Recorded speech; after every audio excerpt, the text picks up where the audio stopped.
একঘেয়েমি সময় পার করছিলাম অনেক দিন ধরে। হঠাৎ মনে হলো বৈশাখ যেহেতু চলে এসেছে, এমন কোনো প্ল্যান করা যাক ফ্যামিলির সবাইকে নিয়ে একটু হলেও আনন্দ করা যায়। যেমন চিন্তা ঠিক তেমন কাজ। 1 মান্থ বেবিকে নিয়ে কোনো প্ল্যান করতে বেশ ভয় লাগছিল, কারণ বৈশাখের বাকি ছিল মাত্র 2 দিন।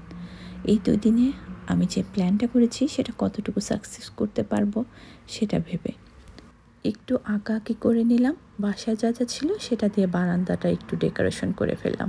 মিষ্টি কিছু তো হওয়া চাই, জিলাপি বানিয়ে ফেললাম। দেন আমি কি পরবো সেটা রেডি করে ফেলেছি। লাল টুকটুকে শাড়ি, সঙ্গে কাচের চুড়ি। এই মালাটা সব কিছুর সঙ্গেই কেন জানি ভালো লাগে। ঝুমকা তো আমার অনেক পছন্দ। মালাটা পরব কিনা ঠিক বলতে পারছি না। সাজের পূর্ণতা পায় পারফিউমের মাধ্যমে। খোপা করব, তাই ফুলও বের করে নিয়েছি। এবার হচ্ছে খুব সুন্দর করে সাজুগুজু করার পালা। আমি রেডি, বাট খোপা করে ফুল লাগানো হয়নি। যদি সময় পাই তাহলে অবশ্যই খোপা করে ফুল লাগিয়ে নিব। খুব ভালো লাগছিল ফাইনালি সব কিছু রেডি করতে পেরে। পহেলা বৈশাখ এবং ফাল্গুনে বাঙালির প্রতিটি মেয়ে নিজেকে নতুন করে সাজিয়ে নিতে অনেক বেশি পছন্দ করে। যদিও ইতালির কোমো শহরে আমি এখন পর্যন্ত এই দুটি উৎসবের বড় কোনো আয়োজন দেখিনি, তাই তো আমার এই ঘরোয়া আয়োজন। আরও কিছু করার ইচ্ছা ছিল, বাট ছোট্ট সাদা সোনাকে নিয়ে যতটুকু পেরেছি কিছুটা হলেও বাঙালি সংস্কৃতি সম্পর্কে একটু হলেও ধারণা দিতে পেরেছি সোয়াদকে। এদিকে আমার ছোট্ট ছেলে উঠে গিয়েছে, তাকে আবারও ঘুম পাড়ানোর চেষ্টা করছিলাম।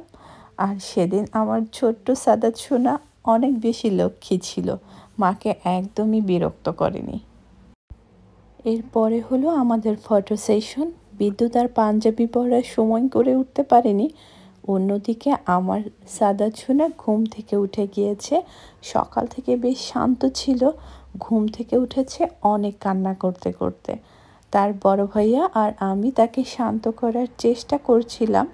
মায়ের সঙ্গে ম্যাচিং করে লাল টুকটুকে ড্রেস পরেছে আমার সাদাত সোনা, আর এটা হচ্ছে তার প্রথম পহেলা বৈশাখ। বড় ভাইয়া তাকে কোলে নিয়ে একটা পিকচার তুলতে চাচ্ছিল, বাট সে অনেক বিরক্ত হচ্ছিল। সোয়াদ চামচ দিয়েই ভাত খায়, হাত দিয়ে ভালোভাবে ভাত খেতে পারে না। আজকে পহেলা বৈশাখ দেখে সে হাত দিয়ে খাওয়ার চেষ্টা করছে, আর তার পাপাকে কিভাবে শুভেচ্ছা বিনিময় করলো শুনুন। শুভ বৈশাখ, বৈশাখ শুভ বৈশাখ না বাবা, শুভ নববর্ষ বলতে হয়, ঠিক আছে? বৈশাখ তো বলে নাকি না, বৈশাখ হচ্ছে এটা মাসের নাম বৈশাখ, ঠিক আছে? কাউকে বলতে হবে যে শুভ নববর্ষ, ঠিক আছে পাপা? মামা কালারফুল নো, এত ভর্তা নিও না। তিনজনে একসঙ্গে বসে অবশ্যই পান্তা ইলিশ খাওয়া হয়নি। সাদাত সোনা আমার কোলে ছিল, তাই নিজের দেশকে ভীষণভাবে মিস করেছি, কারণ এই প্রোগ্রামটা অনেক মানুষ মিলে করলে খুব বেশি ভালো লাগে। মাঝে মাঝে নিজেকে ভালো রাখার এবং ভালো থাকার জন্য একাই অনেক কিছু করতে হয়। আপনাদের কেমন কেটেছে বছরের প্রথম দিনটি? কমেন্টস করে জানাতে পারেন। সবাই ভালো থাকবেন। আল্লাহ হাফিজ।